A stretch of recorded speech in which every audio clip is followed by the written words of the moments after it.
19 अप्रैल 2025 को हो रहे पुरुष सत्याग्रह के दौरान हमने लोगों से जाकर उनकी राय जाननी चाहिए।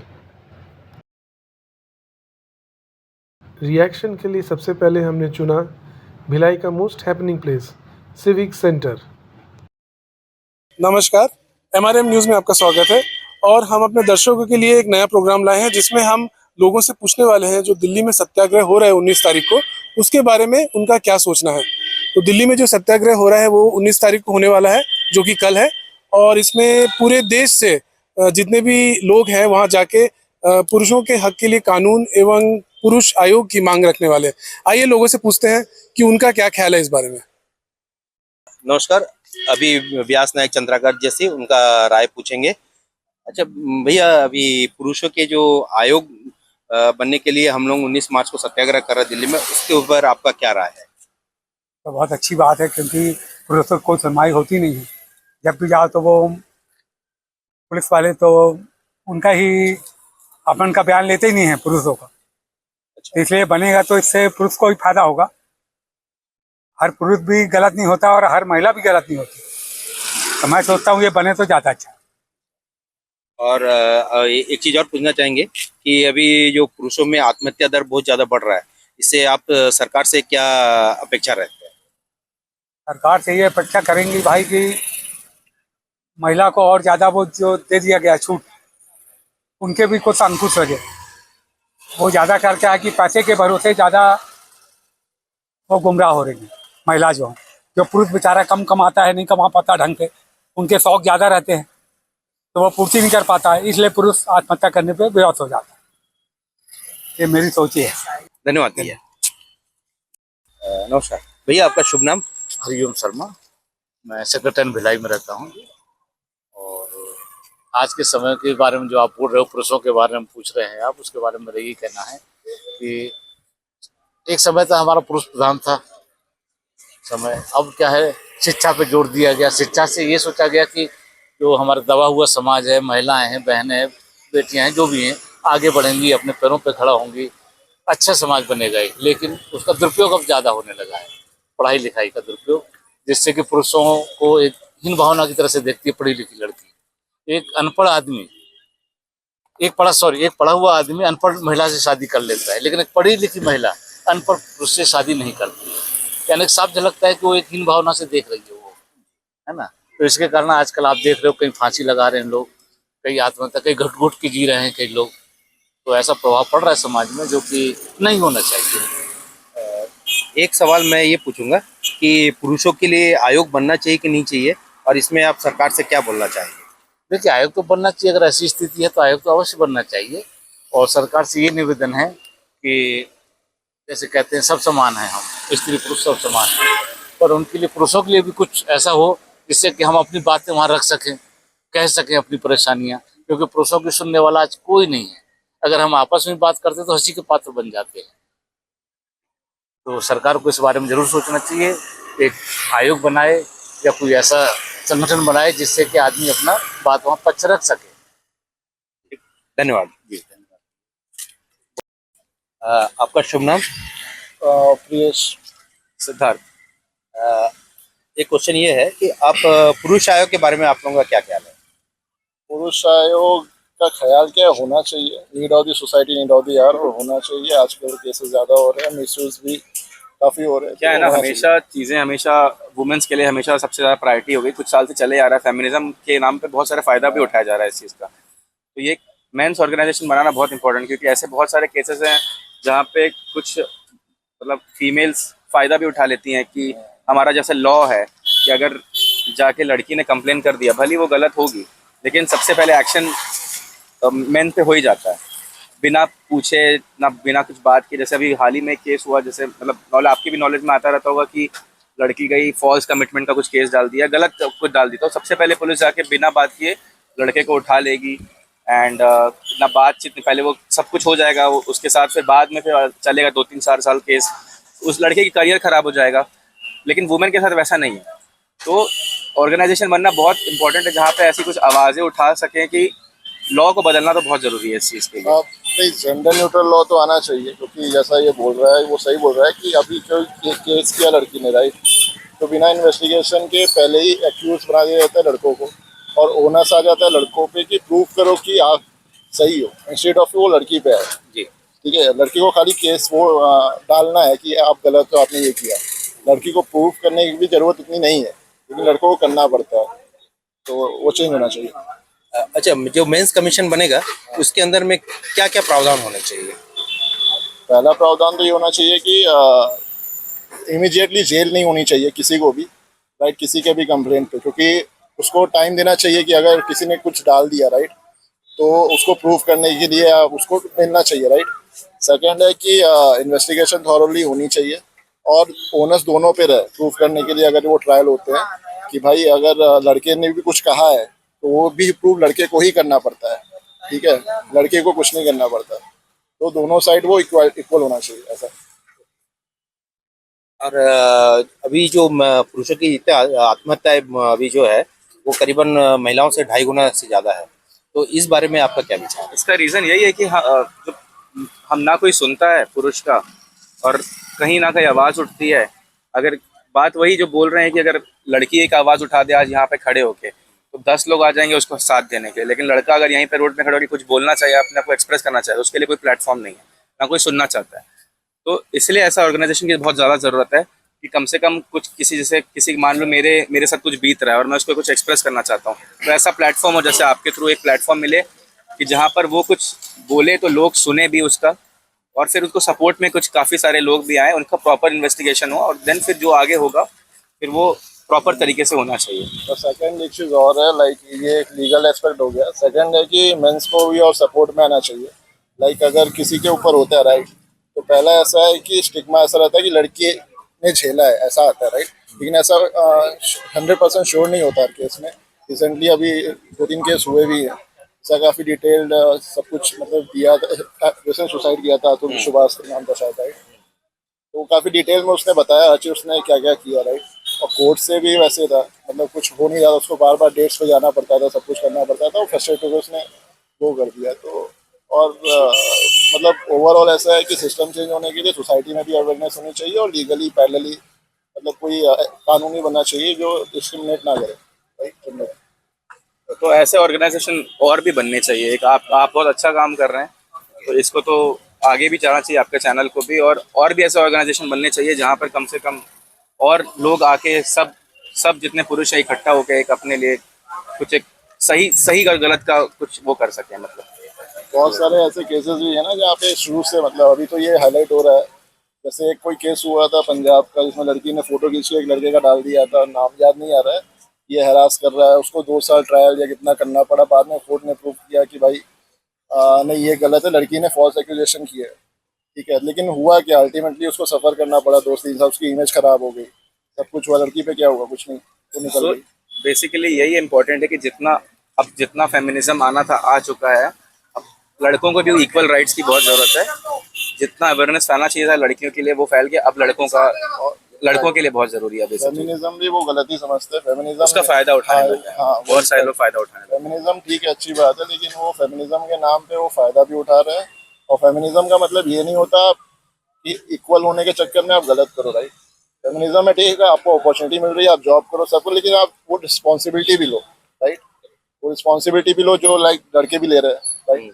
अगर लड़कियों की शादी हो रही है तो फैमिली की रिस्पॉन्सिबिलिटी लेते हैं, राइट, उनके ऊपर सब कुछ आता है। लेकिन लड़कियों की जॉब लगती है तो फ्री हो जाती है। एक्सेप्शंस होंगे, लेकिन जनरल में बात कर रहा हूँ, जनरली कि अपना खर्चा सब कुछ रहता है, तो उनको भी होना चाहिए वैसा। लड़कों के ऊपर क्या हो गया है कि ऐसी रिस्पॉन्सिबिलिटी आ गई है हमारी सोसाइटी की वजह से कि हर चीज़ करेगा तो लड़का करेगा। घर को वो संभालेगा, फैमिली को उसको देखना है, बीवी को उसको संभालना है, तो ये स्ट्रेस ही है एक तरीके से। और उसको सोसाइटी का इतना प्रेशर है कि उसे ही करना है, और वही प्रेशर की वजह से अगर वो कहीं भी फेल होता है आज की डेट में, तो लास्ट में उसको कोई सपोर्ट करने वाला नहीं है। और वही एक बहुत बड़ा रीज़न है जहाँ पे लोग सुसाइड कर लेते हैं, क्योंकि उनकी कोई सुनने के लिए उनको नहीं है। तो आप जैसे चैनल की बहुत ज़्यादा ज़रूरत है सब चीज़ों को लाइन अप करने के लिए। Thank you. भैया आप लोगों का नाम बताएं। मैं डॉक्टर सुयश यादव। अमन रेखी। भैया अभी 19 अप्रैल को दिल्ली में जंतर मंतर में पुरुष सत्याग्रह हो रहा है, तो इसमें हमने 2 चीज़ का डिमांड किया है, एक पुरुष आयोग के लिए और दूसरा है जनरल न्यूट्रल लॉ के लिए। तो पुरुष आयोग के बारे में आपका क्या राय है?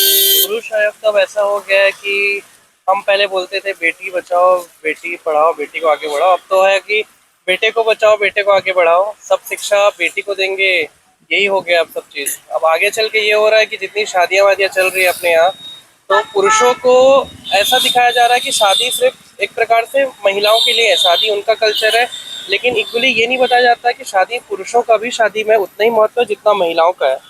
तो ये जो एलिमनी वाली चीज़ें हैं ये पता नहीं कहाँ से है कि कुछ कि अगर पुरुष डाइवोर्स लेता है तो उतना ही देना, चाहे गलती महिला की ही हो, चाहे महिला का ही अफेयर चल रहा हो या महिला ही नहीं रहना चाहती है, तो भी वो आराम से अलग हो सकती है। लेकिन अगर पुरुष नहीं चाहता तो पुरुष के डर से अलग नहीं हो पाता है कि मुझे एलिमनी देनी पड़ेगी, मुझे ये करनी पड़ेगी। तो ये चीज़ सही नहीं है। अगर बोल रहे हो महिला पुरुष सब एक है, हम एक बढ़ के चलते हैं, भेदभाव नहीं करना चाहिए, तो इसमें भेदभाव क्यों किया जाता है? आपका क्या विचार है? जी बिल्कुल, जैसा डॉक्टर साहब ने बोला कि दोनों में भेदभाव नहीं होना चाहिए। जैसे हमने इक्वलिटी, जैसे महिलाएं बोलती हैं कि इक्वल होना चाहिए राइट, तो डेफिनेटली वो बॉयज़ लोग के लिए और मेंस लोग के लिए भी इक्वल राइट होना चाहिए हर जगह पे, चाहे वो शादी में हो, चाहे आगे जो बंटवारा होता है बंटवारे को लेके। जैसे अभी आप देख सकते हैं बड़े बड़े फिल्म स्टार हैं, क्रिकेटर हैं, यूजी चहल है। यूजी चहल की जब वाइफ इतनी खुद सक्षम है इतनी, उसके बाद भी उनको एलिमनी देना पड़ा, ये भी बहुत बड़ी बात है कि आप सक्षम होके भी एलिमनी ले रहे हैं। तो ये मेरे ख्याल से मतलब दोनों तरफ से सेम राइट, या तो आप हमसे जब हम दोनों मिल के कर रहे हैं तो उस चीज में डिवाइड हो, ना कि हमारी एंसेस्टर जो प्रॉपर्टी है वो सब में डिवाइड हो। अच्छा, दूसरा एक सवाल और है, जो पुरुषों में आत्महत्या दर काफ़ी ज़्यादा है, हाई है महिलाओं की अपेक्षा में, करीबन 2.5 गुना है। तो इसमें आपका क्या राय है? मैं तो एज अ डॉक्टर ये बताना चाहूँगा, मेरे पास बहुत सारे केस आते हैं, मैं पैथोलॉजिस्ट हूँ, तो हमको ये पता है जितने हार्ट अटैक के वो जो केस रहते हैं वो या मानसिक प्रताड़ना केस रहते हैं वो पुरुषों में ज़्यादा रहते हैं। तो ये क्यों हो रहे हैं इसका सॉल्यूशन नहीं देखते हैं। अब आप रेशियो निकालेंगे तो पुरुष को हार्ट अटैक ज़्यादा आता है, महिलाओं कम आता है। क्यों आता है? पुरुष को जिम्मेदारी रहती है परिवार का। अब ये भी हो जाती है कि डाइवोर्स के बाद बच्चा किसके पास रहेगा, मैं कैसे करूँगा, मेरी माँ कैसे रहेगी, बहुत कुछ वो हैंडल नहीं कर पाता है। तो इसके हिसाब से पुरुषों को भी देखना चाहिए कि उनके लिए भी कुछ लॉ रहे कि अगर शादी करते हैं तो दोनों इक्वल लॉ रहे। अगर दोनों मिल के, दोनों का अगर जॉइंट अकाउंट है, दोनों मिल के मान लीजिए कुछ पैसे कमाई हुई, तो वो दोनों आधा आधा इक्वल डिवाइड हो, तो ये इक्वलिटी होती है। नहीं तो फिर भाई ऐसा है तो भाई अब तुम बोलो कि इक्वलिटी है, सब कंधे से कंधा मिला के चल रहे हैं, तो अभी तक महिला कंधे से कंधा मिला के वाली चीज हुई नहीं है। अगर होना है तो इसमें भी लागू करिए। जी बिल्कुल, जैसे मानसिक प्रताड़ना अभी बहुत चल रही है, लगातार अपने देश में इतने सारे केसेस आ रहे हैं। देखिए ये इतिहास गवाह है कि महिलाओं के ऊपर भी हुआ है, एक समय पे चीजें थी तभी बेटी बचाओ बेटी पढ़ाओ का ये आंदोलन निकला था। पर आज जो चीजें हैं वो तो उल्टा हो जा रही है, अब वो बेटों के साथ अलग कहानी हो जा रही है। तो डेफिनेटली लड़के जो हैं पहले ही काम धंधे से, देखिए आज इक्वलिटी हम मानते हैं, इक्वलिटी पे ही बिलीव करते हैं, लड़कियां भी काम करती हैं लड़के भी काम करते हैं, उसके लिए no doubt. But as compare to boys में सबसे ज़्यादा एंजाइटी और डिप्रेशन रहता है, क्योंकि वो सब चीज़ों को लेके चलते हैं, चाहे बाहर की चीज़ें हों और घर की चीज़ें हों। तो उसके लिए इक्वलिटी डेफिनेटली होनी चाहिए आगे जाके, जो भी हमारी मांग है वो डेफिनेटली होनी ही चाहिए इक्वलिटी को लेके। तो गवर्नमेंट से ये डिमांड करे कि जेंडर न्यूट्रल लॉ होना चाहिए, इसमें आप क्या कहेंगे? डेफिनेटली जेंडर न्यूट्रल लॉ होना ही चाहिए। या फॉरेन में है, हमारे बाहर के देशों में, तो हमारे देशों में क्यों नहीं? जेंडर न्यूट्रल लॉ तो होना ही चाहिए। मैं ये नहीं कह रहा हूँ कि आप पुरुषों को ही आगे बढ़ाइए, महिलाएं भी आगे बढ़े, सब बढ़िए, लेकिन ये नहीं कि पुरुषों को पीछे करके महिलाएं आगे बढ़े। हम भी कभी महिलाओं को पीछे करके आगे बढ़ने का हमारी सोच नहीं है। तो हम महिलाओं से भी अनुरोध करते हैं कि हर जगह बहुत सारे अभी कुछ हुआ है कि एक ट्रैफिक लाइट में एक आदमी बस एक लड़कियों को देख दिया, उसके बाद रेप केस भी हो गया। वो देखा, वो लड़कियां बोली कि मेरे को छू रहा था, मेरे ऊपर कुछ बातें कर रहा था, ये कर रहा था, तो उसके ऊपर रेप केस हो गया, वो जेल गया, उसकी बदनामी। बाद में न्यूज़ पता चला कि कुछ नहीं हुआ था। तो ये सब चीज़ें कर, अब वो किस मेंटल स्टेटस से अभी गुजर रहा होगा या आप लोगों को नहीं पता। वो 3 साल पहले पुराना केस है, लेकिन अभी वो सोचता होगा तो वो खाना नहीं खा पाता होगा। तो ये सब चीज़ों का ध्यान रखना चाहिए, पुरुषों को भी देखा जाए। Okay, thank you. नमस्कार नमस्कार, मैम, आपका नाम? सीमा मवानी, मैं भिलाई से हूँ और मेरे बेटे का भी फर्स्ट डिवोर्स हो चुका है, अभी सेकंड उन्होंने शादी की है। मेरा कहना ये है कि लड़कियों को जो ज़्यादा प्रोटेक्शन दिया जा रहा है उसमें थोड़ी सी बंदिश होनी चाहिए, क्योंकि आज जो घर बिखर रहे हैं, अगर लड़कियों के अच्छे संस्कार, माँ बाप के अच्छे संस्कार हों तो ये सुसाइड और ये सब नहीं होगा और अच्छा होगा, जिससे घर परिवार अच्छा चलेगा। हम चाहते हैं कि बच्चियां भी अच्छी आएँ, घर को संभालें, घर को आगे बढ़ाएं, हमारे वंश को बढ़ाएं। इस सब के लिए तो उनको सबको एक साथ होके रहना पड़ेगा। तो ये बस मेरा यही कहना है कि बच्चियां अच्छे संस्कार लेके आएं, माँ बाप थोड़ा उन्हें देखें और ये जो सुसाइड और ये सब हो रहा है वो सब रुक जाए। और जो लड़कों की तरफ जो नहीं देखा जा रहा है वो सब थोड़ा सा उनको बढ़ा, बच्चों को देखें, बढ़ा दे। लड़के आजकल बहुत अच्छे हैं लेकिन लड़कियों के इस वजह से वो लोग बेचारे सहम जाते हैं, चुप हो जाते हैं। तो बस यही मेरा कहना है कि अच्छे संस्कार की आए बहुएं। बस मैं यही कहना चाहूँ। तो ये जो अभी जो इतने पुरुषों ने सुसाइड किया है, एक के बाद एक सुसाइड हो रहा सुसाइड हो रहा है। है, ये इसके बारे में आपने सुना है? मैंने सुना तो है। ये अति जो बोलेते हैं कि बहुओं की है, लड़कियों की है, घर में जो लड़कों को परेशानी होती है, ये सब इसी यही तो मैं वजह है इसकी। ये लड़के बेचारे बहुत अच्छे हैं, बहुत संस्कारी हैं, वो सहम जाते हैं क्योंकि उन्होंने ये सब चीज़ें देखी नहीं होती है। लड़कियों के नॉलेज में ये सब चीज़ें रहती हैं। बच्चे लड़कों को थोड़ा सा मतलब अच्छे से वो रहे, थोड़ा लड़कों को तरफ देखा जाए। जो इतना कायदे कानून लड़कियों को है वैसे लड़कों को भी होना चाहिए, मेरा यही कहना है। तो सरकार से आपका क्या डिमांड है? यही कि लड़कों की तरफ भी ध्यान दिया जाए। जो ये हो रहा है लड़कों को देखा जाए ज़्यादा। लड़कियां तो हैं, अच्छा है, लड़कियां हैं, मगर लड़कों की तरफ सरकार का ज़्यादा ध्यान जाए क्योंकि परिवार एक से तो नहीं चलता है, लड़के लड़की दोनों से चलता है। तो लड़कों की तरफ ज़्यादा, उनके लिए भी कुछ नए कानून बनाए, उनका भी प्रोटेक्शन हो, ऐसा मैं चाह रही हूँ। Thank you. Thank you.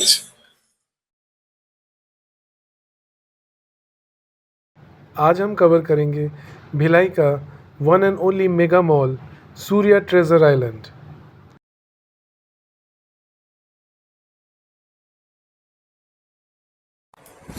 नमस्कार।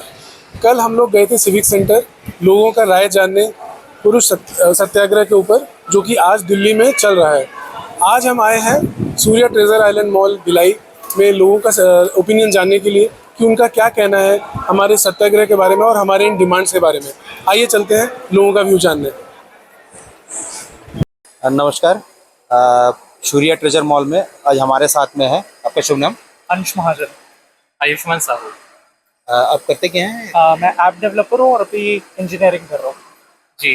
मैं भी अभी इंजीनियरिंग कर रहा हूँ एंड थोड़ा सा वेब डेवलपिंग।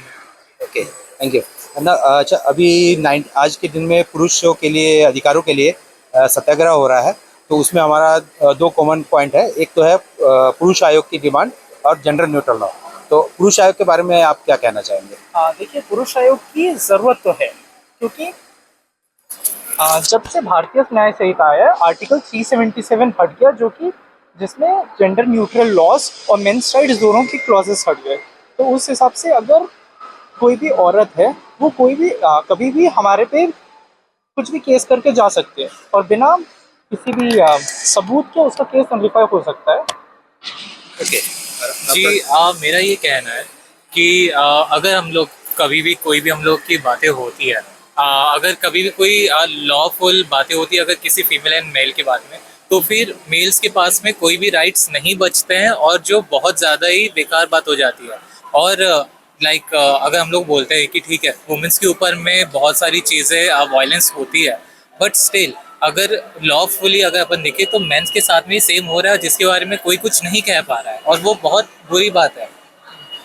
अच्छा, ये आप मेंस लॉ के अंदर क्या क्या चीज़ आप चाहेंगे कि उसमें सरकार इंक्लूड करे? जी, मेरा कहना है कि एटलीस्ट फॉर द मेंस एक इक्वल राइट होना चाहिए, ना कि सिर्फ वुमेन्स को सारे के सारे राइट्स, एक्स्ट्रा राइट्स दिया जाए, क्योंकि इक्वालिटी के नाम पे उनको ज़्यादा प्रायोरिटी दी जा रही है, ना कि इक्वालिटी जा रही है। इक्वालिटी देनी चाहिए एंड अगर कभी भी कोई लॉफुली कोई भी बात लॉ के साथ में चल रही हो तो दोनों को एक इक्वल पोजीशन रहनी चाहिए अपनी बातें रखने के लिए। ओके, नमस्कार। आपका शुभ नाम? दिनकर। मोहम्मद फैजान धवल। आप लोग कहाँ से? BIT दुर्ग। BIT दुर्ग से। भिलाई। ओके। अच्छा, अभी आज हमारा 19 अप्रैल को हमारा राष्ट्रीय पुरुष सत्याग्रह हो रहा है। हमारा जो डिमांड है मेंस कमीशन और जेंडर न्यूट्रल लॉ, तो इस विषय में आपका क्या कहना है? सर पार्लियामेंट में न्यूज़ लॉज बनने चाहिए जिसमें मेल इक्वलिटी को प्रमोट करे, और जितने भी मतलब कि जो गर्ल्स लोग रहते हैं लोग जो फंसा देते हैं बॉयज़ को, तो उसके ऊपर नए लॉज बनने चाहिए जिससे हमारी भी इक्वलिटी हो। एंड आप क्या कहेंगे? एग्री करता हूँ इसके साथ, और वही है, गवर्नमेंट को इस चीज़ पे फोकस करना चाहिए। ये एक चीज़ है जो थोड़ी निगलेक्ट हो जाती है, तो इस पर भी थोड़ा फोकस करे और अच्छे टाइप के न्यू लॉज और थोड़े से मतलब एक रिस्पॉन्सिबिलिटी के साथ इसमें देखे। वही सेम एग्री करता हूँ मैं भी। सेम एग्री करता हूँ। बस वही, कहीं भी कोई भी डिसीजन लेने से पहले जेंडर पे ना फोकस करे, जो भी है दोनों साइड्स की बात सुने। पर इंडिया में स्पेशली वो है कि एक वुमेन्स पे बात आ जाती है तो ज़्यादा लोग सीरियस हो जाते हैं, ज़्यादा हो जाता है, पर मेंस पे आती है तो उतना ध्यान नहीं देता कोई। तो इक्वली ध्यान देना चाहिए सब पे। जैसे मेंस कमीशन होता है तो उसमें आप लोग कुछ स्पेसिफिक डिमांड है मेंस कमीशन का क्या होना चाहिए? इसके बारे में तो आइडिया नहीं है। मेन कमीशन बना है, फॉर्म हो गया? नहीं नहीं, आयोग अभी तक बना नहीं है। अच्छा, फॉर्म करना फॉर्म चाहिए। करना है तो उसमें क्या स्पेसिफिकेशन होना चाहिए? उसमें मेन आई थिंक उसमें बहुत सारे मतलब लॉज तो बनाने ही चाहिए, फिर उसके बाद एक कोई सुप्रीम होना चाहिए उसका जो लीड करे इसको, गवर्नमेंट से अलग होना चाहिए। नमस्कार, आपका नाम? कृष्ण अग्रवाल। अच्छा, आपको मालूम होगा या फिर नहीं मालूम होगा कि आज हमारा एक सत्याग्रह हो रहा है दिल्ली में, और उसमें हमारा 2 डिमांड है मेनली, मेंस कमीशन और जेंडर न्यूट्रल लॉज। तो मेंस कमीशन के बारे में आपका क्या व्यूज़ है एग्जैक्टली? जैसे आज की डेट में जो वुमेन को जितनी राइट मिल रही है, अगर वो पुलिस स्टेशन गई तो पहले उनका कार्रवाई होगा। डोमेस्टिक वायलेंस होता है तो पहले वुमेन का सुना जाता है। लोगों को लगता है कि मेन स्ट्रांग है तो मेन के ऊपर अत्याचार नहीं हो सकते, लेकिन ऐसा नहीं है। मेन के ऊपर भी बहुत अत्याचार होते हैं और उसको लेके सुनवाई होनी चाहिए, एक स्ट्रॉन्ग लॉ बनना चाहिए। बिकॉज मतलब ऐसे नहीं तो सोसाइटी डिसबैलेंस हो जाएगा। एग्रीड। अच्छा, आप मुझे बता सकते हैं कि वुमेन के लिए कौन कौन से लॉज हैं और जो मेन के लिए नहीं? आपको कुछ आइडिया है इस बारे में? आपने 498A के बारे में सुना है? ये डाउरी लॉ के बारे में सुना है? हाँ कि मैन डाउरी में मैन और मैन की फैमिली को जेल हो सकती है। करेक्ट। आपको मालूम है कि अगर डोमेस्टिक वायलेंस होता है तो मेन कहीं कंप्लेन नहीं कर सकते, दे हैव टू जस्ट सफर? मुझे पता है। ओके। अगर मैं आपको एक शीट दिखा रहा हूँ, ये अगर देखेंगे ये जितने मेन अभी लास्ट 2-3 महीने में सुसाइड किए हैं, तो इसका एक बहुत लंबा लिस्ट है जो कि it's just incomplete list because हमने मीडिया से निकाला है। इसके बारे में आपका क्या ख्याल है? Why this is happening and how it can be main stopped? अगर सुसाइड कर रहे हैं तो इसका ये मतलब है कि उनको मेंटली स्टेबल नहीं है। क्यों स्टेबल नहीं है? कि जो वुमेन है वो पैसे डिमांड कर रही है, उनकी फैमिली को अरेस्ट करवा रही है, और मेन उसके ऊपर कुछ कर नहीं पा रहे because of the Indian law. तो हमको अपने इंडियन लॉ को थोड़ा अल्टर करना पड़ेगा, जिसके कारण कि दोनों पार्टीज को इक्वली जजमेंट मिले। Exactly. Thank you so much. नमस्कार भैया, आपका शुभ नाम? मेरा नाम अविनाश सिंह राजपूत। भीमसेन राउत। आप लोग कहाँ रहते हैं? ये एक्चुअली मैं बेसिकली यहीं दुर्ग से हूँ। अच्छा, दुर्ग जिले में रहता हूँ। यही भिलाई में जवाहर सिंह संघ रहते हैं। अच्छा। अभी आज 19 अप्रैल को हमारा राष्ट्रव्यापी पुरुष सत्याग्रह हो रहा है। उसमें हमारा 2 मुख्य डिमांड है, एक पुरुष आयोग और दूसरा लिंग भेदी जो कानून है जेंडर न्यूट्रल लॉ के लिए है। तो ये पुरुष आयोग के बारे में आपका क्या विचार है? पुरुष आयोग के बारे में तो ऐसा है कि पुरुषों के लायक तो आजकल कुछ है ही नहीं, है ना। घर से निकलते ही इतने प्रेशर, है ना, चाहे फाइनेंशियली हो, चाहे उनके जॉब को लेकर हो या फैमिली में हो, है ना, टेंशन ही टेंशन है। और सबसे मेन बात है कि इस चीज़ के टेंशन के कारण जो पुरुष है वो डिप्रेशन में जा रहे हैं, है ना, कुछ गलत चीज़ों को अंजाम दे रहे हैं। इससे एक जो इक्विटी जो लेवल है ना वो कम होता जा रहा है, पुरुषों का रेशो कम होता जा रहा है महिलाओं के अकॉर्डिंग। बस आप क्या कहना चाहिए? मैं यही कहना चाहूँगा कि मतलब पुरुषों का भी जो काम है, जिम्मेदारियां हैं, वो उनको ऐसा व्यवस्था मिले कि उनको बहुत आसान पड़े ये सब काम करने में, उनको सुविधा मिले कि उनका काम जो हार्डली 10 घंटा कर रहे हो 8 घंटा में हो जाए। जो ड्यूटी में थोड़ा उनके जो आजकल के पेमेंट पगार है वो सब भी बढ़े, और भी सुविधा हो गया, व्हीकल सुविधा हो गया, रोड हो गया, ट्रांसपोर्ट, बहुत सारे चीज़ में समय लगता है। वो समय को मतलब कि उस हिसाब से उनको फैसिलिटी मिले जिसके कारण उनका इजी हो जाए। और ये जितनी भी बड़ी बड़ी कंपनीज है, फ्रेंचाइजीज हैं, ये मतलब पुरुषों का जो वर्किंग और इतना ज़्यादा करके रखे हैं कि जिसके कारण पुरुष अपने परिवार को टाइम नहीं दे पा रहे हैं। जिस तरह से घर में फिर कलेश झगड़े, है ना, फैमिली में प्रॉब्लम, अब बेचारा पुरुष करेगा इसमें, कमाना भी उसी को है। अच्छा, ये जेंडर न्यूट्रल लॉ के बारे में क्या करना है? जो एक तरफा कानून है समाज अभी उसमें पुरुषों का मतलब सुनवाई बहुत ही कम है। इस बारे में आपका क्या कहना है? ये हमारी कंट्री में सबसे पहले तो कानून में बहुत सारे संशोधन होने बहुत सारे जरूरी है ना। जिसमें से एक सबसे इम्पोर्टेंट है पुरुष के खिलाफ, पुरुष के लिए जो होते हैं कानून में उनके लिए कुछ है ही नहीं। अगर थाने में भी आप एक FIR लेने जाओगे, अगर एक महिला करा रही है, इधर आप पुरुष करा रहे हैं, तो महिलाओं को पहले सुनते हैं, है ना। मतलब पहले ही उनको ना पहले ही मतलब गिल्टी प्रूफ कर दे रहे हैं। ओके, आप क्या कहेंगे? कायदे से जो सच है उसको देखना चाहिए। ऐसा है मानता हूँ, लेकिन प्रायोरिटी दोनों को मिलना चाहिए और कायदे से जो चीज़ सच है उसका सामना करके उसका मतलब ये पालन करना चाहिए, यही बस।